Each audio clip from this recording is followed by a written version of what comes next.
Vamos lá tentar fazer a lista mais galhofada da história do YouTube. Olá, tudo bem pra você que tá chegando aqui no canal? Aqui é o Plano de Fuga, seja muito bem-vindo. E o que eu pensei pra hoje é o seguinte, já que esse canal é novo aqui no YouTube, eu pensei, cara, por que não a gente não faz uns videozinhos, né, pra se conhecer melhor e tudo mais. Eu vou falar de coisas variadas aqui. E uma das coisas que eu vou trazer nesse canal, com certeza, é uma das coisas que fazem mais parte da minha vida, que são os videojogos. Então, pro vídeo de hoje, o que eu pensei, além desse calor infernal que tá fazendo em Curitiba, fazer uma lista, um top 9, e eu vou falar por que a gente chegou nesse top 9, dos jogos que mais marcaram a minha vida. No começo, inicialmente, eu pensei em fazer um top 5, só que daí eu percebi que o vídeo ia ficar curtinho, que não ia ter tanto jogo e tal, e daí eu fui subindo e ia morrer em 8. Só que daí, conforme eu tava organizando a lista, eu falei, isso aqui dava pra entrar e não vai entrar.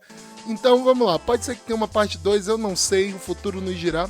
Mas vamos lá pro meu top 8, top 9 jogos. Que não vai dar certo. E só pra adiantar, eu acho que eu fiz essa lista seguindo a ordem cronológica, né? Não perfeita, no caso, mas de certa forma vai estar cronológica. No nono lugar, eu vou trazer aqui o Donkey Kong Country. Mas por que o Donkey Kong Country? Muito simples. Esse videogame ele fez parte não só da minha vida, mas da minha família, né? Na década de 90, quando não se tinha muito acesso às outras coisas que não fosse TV, o videogame ainda tinha o potencial ali de chegar para influenciar os domingos das famílias brasileiras. E o Super Nintendo ele meio que fez isso. Ele era um jogo que conseguia juntar ali na casa da minha avó, os meus tios, os sobrinhos, os netos, todo mundo se juntava ali na frente da TV para jogar Donkey Kong Country, cara. E era só o Donkey Kong. Também tinha um jogo do Máscara, lembra do Máscara de Super Nintendo? A gente jogava muito lá também. Mas o Donkey Kong, eu acho que ele era especial, cara, porque caso você não saiba, eu sou um bicho do mato. Eu sou amazonense. E lá é mato, de verdade, é mato. Pelo fato do Donkey Kong ser um macaco que vive numa floresta, eu acho que a gente se identificava. Parada errada de se falar. Mas eu acho que a gente se identificava muito. E o Donkey Kong, ele foi o assunto do primeiro vídeo que eu fiz aqui nesse canal. Antes dele ser um projeto agora, né, constante. É um vídeo antigo, inclusive. Se você quiser dar uma olhada, tá aqui. Tá lá no meu feed, né? E eu falei da trilha sonora ali, que é um dos fatores, né, que eu acho que imortalizou muito esse jogo. Mas em questão de jogabilidade, eu acho que os gráficos também revolucionaram muito pra época. Era algo fora do comum, né? Era um gráfico mais fotorrealista em relação ao Super Mario que a gente tinha, ao próprio jogo do Máscara. Então, foi um jogo que marcou muito, cara. Muito divertido e clássico, né? Morreu passo controle. Tem o Didi ali também. E era um jogo muito desafiador, né? Que a gente ficava ali se forçando a zerar, apesar de que eu acho que eu nunca zerei esse jogo na minha vida. Mas mudou minha vida. Em oitavo lugar, eu vou trazer aqui com certeza um dos jogos chovendo molhado: Legend of Zelda Ocarina of Time.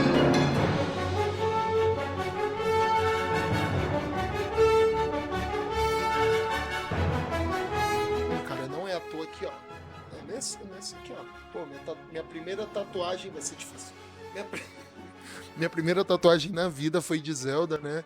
E eu acho que esse jogo, cara, ele tinha um fator muito interessante, porque antes dos videojogos serem o que é hoje, né, que todo mundo é open world, esse jogo ele fazia um open world muito antes disso ser um padrão, né? E tinha toda essa questão da aventura, eu era um garoto e o Link é um garoto, então eu acho que eu me identificava muito com isso. Cara, é interessante porque eu nunca tive esse jogo assim, legalmente.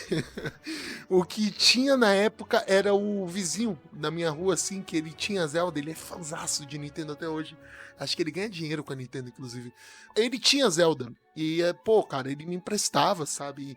E eu lembro, cara, da sensação de ir na casa dele, sabe? E pegar o Zelda emprestado e voltar pra casa. Nossa, na minha cabeça ia rolando pra casa. Mas é um jogo fantástico, né, cara? Com uma mitologia incrível. É um jogo assim que você entra num mundinho, né? Tem diferentes raças, tem uma mitologia ali muito interessante. Eu acho que é um jogo que chamava muita atenção da criançada dessa época. E é um jogo que, pô, eu não entendia nada, né? Porque eu não falava inglês, mas que mesmo assim eu conseguia entender a história, sabe? E é engraçado dessa época, quando a gente é criança, quando a gente não entende a história, a gente constrói uma história na nossa cabeça. E fica até curiosidade, será que qual era a história que eu bolava na minha cabeça? Será que tinha alguma coisa a ver com a história verdadeira? Eu não sei, só sei que é um jogaço, até hoje acho que é o Zelda que eu mais joguei. Eu de vez em quando me pego zerando. Ele e o Majora's Mask também eu acho 2 jogos excelentes. E tá aí na minha lista em 8º lugar. Provavelmente é o jogo que mais me influenciou na minha vida, no geral. E em 7º lugar, cara, é um jogo meio... Eu não vejo as pessoas comentarem muito desse jogo. Eu acho uma baita injustiça. Quando se fala dos 64 bits, raramente se fala desse jogo. É o Jet Force Gemini.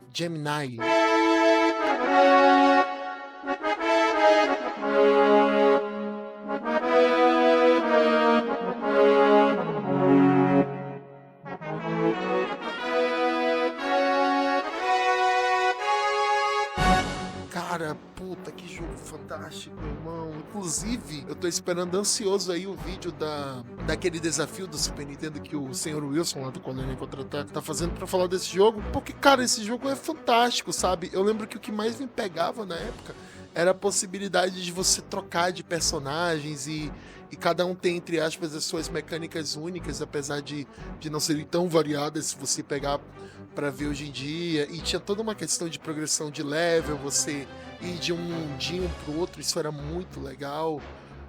Então era um jogo completaço, né? Um jogo de tiro ali em terceira pessoa, com as mecânicas continuam boas, inclusive faz pouco tempo que eu pude rejogar ele naquele bundlezinho que a Microsoft jogou lá pra galera, dos jogos da Rare.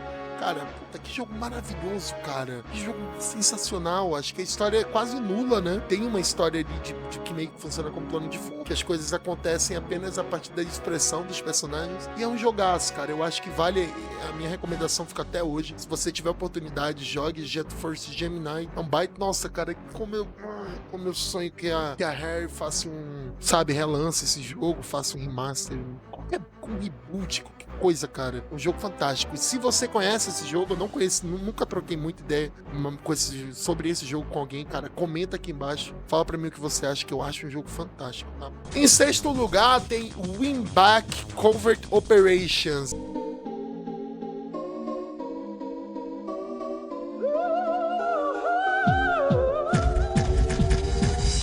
E se você percebeu, aqui tem vários jogos de 64, né?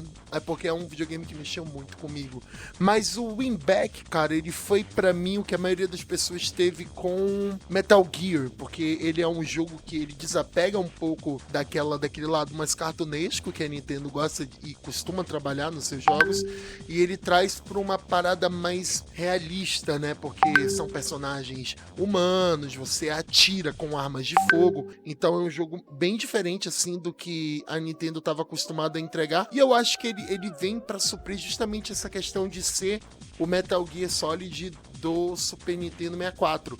Apesar de que ele não tem stealth. Mas é um baita jogo, sabe? Eu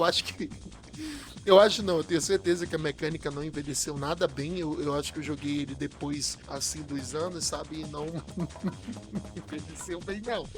Mas era um baita jogo pra sua época, isso é o que importa. Me marcou na época e tá aqui nessa lista, não é à toa. E em 5º lugar temos, óbvio, né, cara? Se a gente tá falando de Nintendo 64, a gente não pode deixar de falar do Super Mario 64. É um jogo que fazia a minha irmã, que não gosta de videogame, jogar videogame. Então eu acho que tinha essa mesma questão do Donkey Kong, que é um jogo capaz de juntar a família, né? E eu acho que foi o último jogo, na verdade, em todo esse tempo que fez isso, que foi juntar todo mundo ali pra jogar junto. Daí pra frente os jogos começaram a ficar mais complexos e as pessoas que estavam ao meu redor foram perdendo o interesse. Mas o Super Mario 64, baita jogo de plataforma. Hoje em dia ele ainda é jogável, ele ainda é jogado, ainda saem produtos sobre ele, de vez em quando a Nintendo lança numa coleção.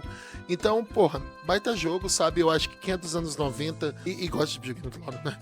Teve a sua infância marcada pelo Super Mario 64. Em 4º lugar, olha, lembrando que isso aqui não é por preferência, eu acho que tem jogos muito mais importantes da minha vida que foram lá no começo, mas BioShock Infinite.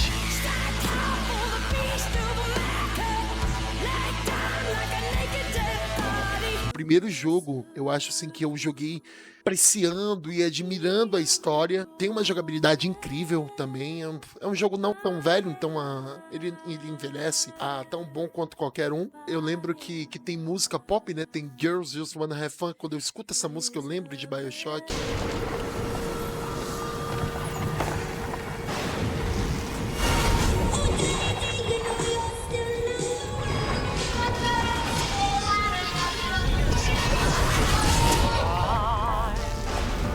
Tem um plot muito interessante, tem uma construção de universo, aquela questão ali de adoração. Cara, a trilha sonora desse jogo, puta merda, cara, é muito boa, é coisa que eu uso em RPG até hoje. É o meu BioShock, né? Eu não joguei o BioShock, o primeiro, que também dizem que tem um baita plot twist, e nem o segundo.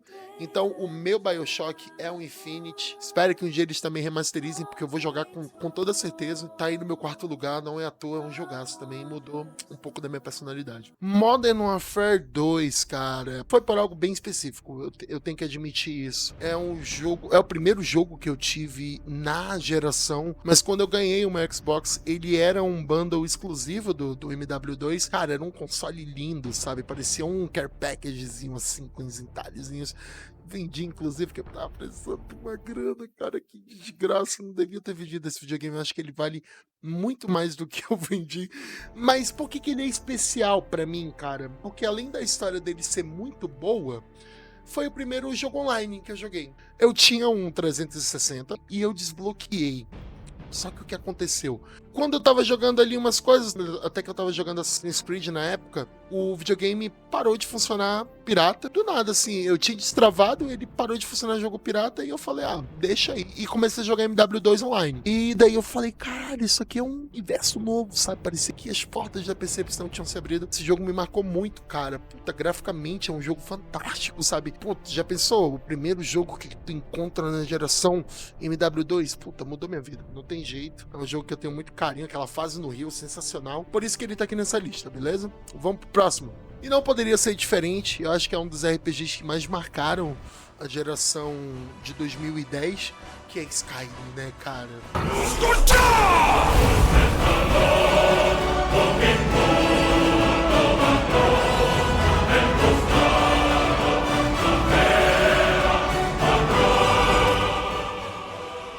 Puta merda. Eu não sou dado, quer dizer, eu não era dado aos RPGs, tanto que você não viu aqui Chrono Trigger, você não viu aqui vários jogos de Dragon Age, né? Porque eu não era do RPG. Mas o Skyrim, cara, eu lembro que era um jogo que eu entrei no hype por conta da possibilidade que você tem de fazer algo e na metade do jogo falar, não, eu quero ser outra coisa. Eu comecei como um mago e eu terminei o jogo como um guerreiro nórdico, espada de duas mãos. Fora que é um jogo infinito, né, cara? Eu acho que ele me marcou muito por isso, porque eu passei muito tempo ali, sabe? Nossa, eu lembro que meu primeiro save eu parei de jogar no level 90. E eu fiz de muita coisa. Eu acho que eu não fiz tudo em Skyrim até hoje. Tem umas quests ali que eu lembro que, tipo, a parada lá das máscaras. Eu acho que eu não fiz, eu não juntei todas. Eu sempre tentava, mas aí quando eu me via indo para as últimas máscaras, eu já percebi que eu não sabia onde eu tinha deixado as outras. Então, Skyrim, cara, não tem nem como falar remasteriza. Todo ano essa porra sai aí.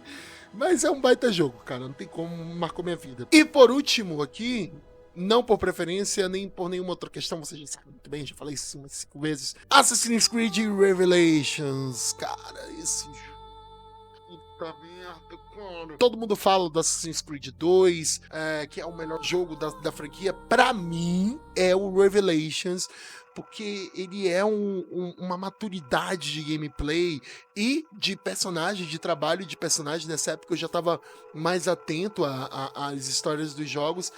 E, cara, ver o Altair velho, sabe, procurando respostas, o Altair não, né, o Ezio Auditore, ver ele velho, procurando essas respostas que ele procurou a vida inteira, que a gente começa, né, acompanhando ele como um bebê e depois ele vai pra fase adulta e depois ele vira um idoso. E a gente fez isso nesse jogo. E além disso, cara, ele traz o Altair, que é um baita personagem que eu não conhecia, que é um cara que se sacrificou pela ordem. Então, esse jogo é fantástico, sabe? Eu adoro a paleta de cores, aquela Constantinopla alaranjada, meio cinza, O traje do Ezio também, fantástico, cara. Eu acho que é o melhor jogo da franquia, com certeza, fácil. Tem aquele sistema de craft de bombas também, que eu passei muito tempo ali.